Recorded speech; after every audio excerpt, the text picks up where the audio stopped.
षष्ठी कक्षा हिंदी विषय में पाठ 3 नादान दोस्त, ये प्रेमचंद द्वारा लिखा गया है। इसमें दो भाई बहन है, केशव और श्यामा। वो दोनों भाई बहन जो है अपनी एक नादानी करते हैं। उनके घर में चिड़िया ने जो अंडे दिए हैं, उन अंडों के बारे में उनके मन में उत्सुकता है और वो दोनों भाई बहन उन अंडों के साथ किस प्रकार की नादानी कर लेते हैं, जिस कारण से वो क्या प्रतिकूल या अनुकूल प्रभाव पड़ता है उसके बारे में इसमें पूरा वर्णन है, जिसको अभी हम पढ़ेंगे।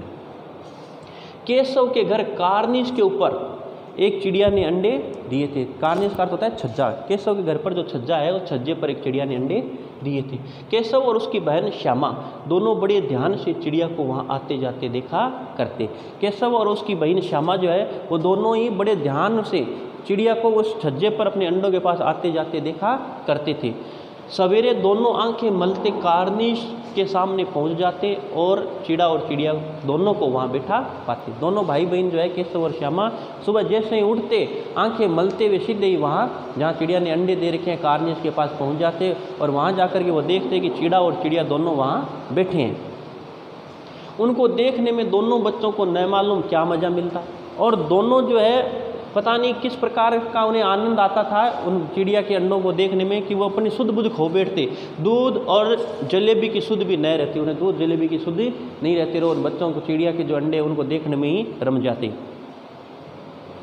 दोनों के दिल में तरह तरह के सवाल उठते और जब वो अंडों को देखते तो अंडों को देख करके उनके मन में तरह तरह के सवाल उठते थे।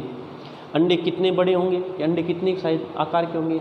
कार्निश पर छज्जे पर थे तो वैसे प्रत्यक्ष तो अंडे देख नहीं पाते थे, अनुमान लगाते थे और सोचते थे कि अंडे कितने बड़े होंगे, किस रंग के होंगे, संख्या में कितने होंगे, क्या खाते होंगे, उनमें से बच्चे किस तरह निकल आएंगे, बच्चों के पर कैसे निकलेंगे, घोंसला कैसा है। इस प्रकार के सवाल श्यामा और केशव के मन में उठते थे, लेकिन इन बातों का जवाब देने वाला कोई नहीं। उनके मन में तरह तरह के सवाल उठते थे अंडों को लेकर के, लेकिन उनके सवालों का जवाब देने वाला कोई नहीं था।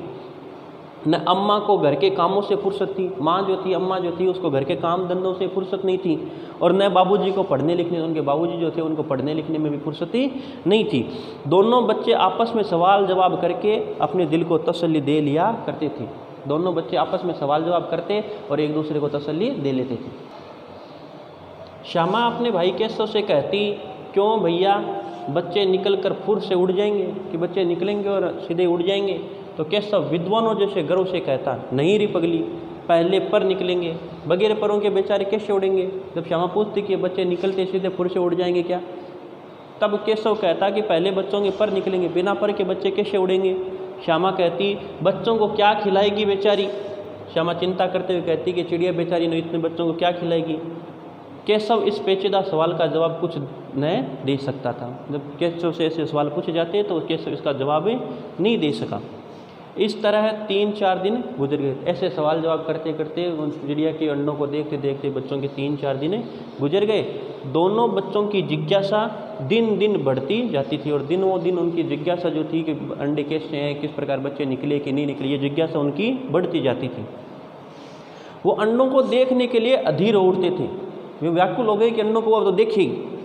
उन्होंने अनुमान लगाया कि अब जरूर बच्चे निकल आए होंगे। 3-4 दिन जब बीत गए तो उन दोनों भाई बहन ने अनुमान लगा लिया कि अब तो बच्चे जरूर ही निकले आए होंगे। बच्चों के चारे का सवाल अब उनके सामने आ खड़ा हुआ। अब जब उन्होंने अनुमान लगा लिया कि अब बच्चे निकल आए होंगे, फिर उनके सामने एक सवाल आकर के खड़ा हो गया है कि वो बच्चों के लिए चारा दाना कहाँ से आएगा। अच्छा, चिड़िया कितने बच्चे हैं, चिड़िया इतना दाना कहाँ से लाएगी, चिड़िया बेचारी इतना दाना कहाँ पाएगी, कि चिड़िया को इतना दाना कहाँ मिलेगा कि सारे बच्चों का पेट भरे। कि इतना दाना उसे कहीं नहीं मिलेगा कि सारे बच्चों का पेट भर जाए और गरीब बच्चे भूख के मारे चूं चूं करके मर जाएंगे।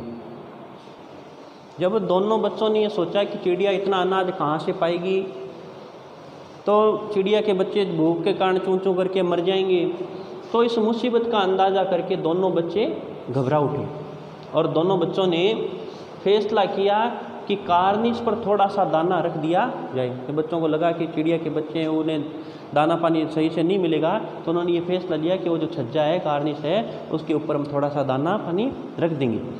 श्यामा खुश होकर बोली, तब तो चिड़ियों को चारे के लिए कहीं उड़कर न जाना पड़ेगा, कि जब हम ऊपर दाना पानी रख देंगे तो उन्हें उड़ करके कहीं जाना नहीं पड़ेगा। और श्यामा की ये बात सुन करके केशव बोला, नहीं, तब क्यों जाएगी, जब हम व्यवस्था कर ही देंगे तो वो उड़ कर क्यों जाएगी। फिर श्यामा कहती है, क्यों भैया, बच्चों को धूप न लगती होगी। तो श्यामा अपने भैया से, केशव से पूछते कि भैया क्या चिड़िया के बच्चों को धूप नहीं लगती होगी। केशव का ध्यान इस तकलीफ की तरफ न गया था, केशव का ध्यान तो इस ओर गया ही नहीं था कि बच्चों को धूप ही लगती होगी। तो वह बोला, ज़रूर तकलीफ़ हो रही होगी। हाँ, केशव बोलता है कि ज़रूर चिड़िया के बच्चों को तकलीफ हो रही होगी, उन्हें धूप परेशान कर रही होगी, बेचारे प्यास के मारे तड़पते होंगे और उन्हें प्यास भी लगती होगी और प्यास के कारण वो तड़पते भी होंगे। ऊपर छाया भी कोई नहीं, आखिर यही फैसला हुआ कि घोंसले के ऊपर कपड़े की छत बना देनी चाहिए। और अंत में दोनों भाई बहन ने मिलकर के ये फैसला किया कि वो जो चिड़िया का घोंसला है उस घोंसले के ऊपर हम एक कपड़े की छत बनाएंगे जिसके कारण उन्हें धूप नहीं लगेगी। और साथ ही पानी की प्याली और थोड़े से चावल रख देने का प्रस्ताव भी स्वीकृति हो गया और दोनों ने स्वीकार कर लिया कि हम उन चिड़िया के जो बच्चे हैं उनके पास पानी की एक प्याली और थोड़े चावल के दाने रखेंगे।